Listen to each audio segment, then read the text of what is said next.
Сәлем бердік, сіздермен келін асханасы. Ауызға салғанда еритін меренговый рулет жасайық. 5 ақуызға қантымызды салып, миксердің жоғарғы жылдамдығына қойып, 5-8 минут аралығында миксерлейміз. Ақуызымыз жақсы көпірген кезде қасықтың ұшымен ғана лимон қышқылын қосып, жақсылап миксерлеп жібереміз. Ақуызымыз миксерлеуге уже ауырлап қалған кезінде, жақсы оюлы өрнектер қалған кезінде миксерлеуді тоқтатып, бір ас қасық крахмалды салып, жай ғана лопаткамен араластырып жібереміз. Үлкен духовканың формасына тефлон, силикон немесе жақсы пергамент қағазын төсеп, массамызды бір келке етіп жайып, бетіне миндальный посыпка себемін.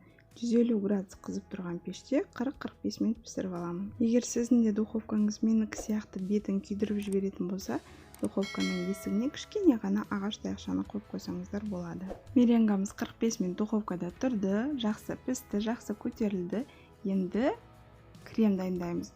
Творожный сыр және салқын 33% клейгей бәрін 2-3 минуттай қант ұнтағымен миксердің баяу жылдамдығында араластырып аламыз. Сәл суыған меренгамызды пергамент қағазына аударамыз.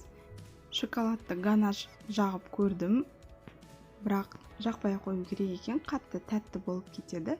Бұрындары банан немесе кез келген жеміс-жидектер ортасына салатынмын. Және кремімізді жағамызда кішкене ғана бетіне алып қаламыз. Осылай пергамент қағазын жоғарыға көтеру арқылы, домалату арқылы рулетке орап аламыз. Сәл сынуы мүмкін. Қорықпаңыздар, астыңғы бөлік онша көрінбейді. Қараңызшы қандай жұмсақ үлбіреп тұр, бетіндегі миндальный посыпкамен вообще күшті болады екен.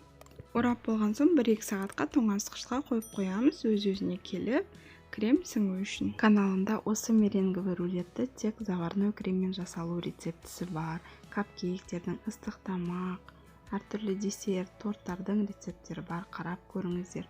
Келесі видеоларды жіберіп алмау үшін қоңыраушамен тіркелуді ұмытпаңыз. Ауызға салғанда ақырындап өзі жіби бастайтын десертіміз жасап көріңіздер.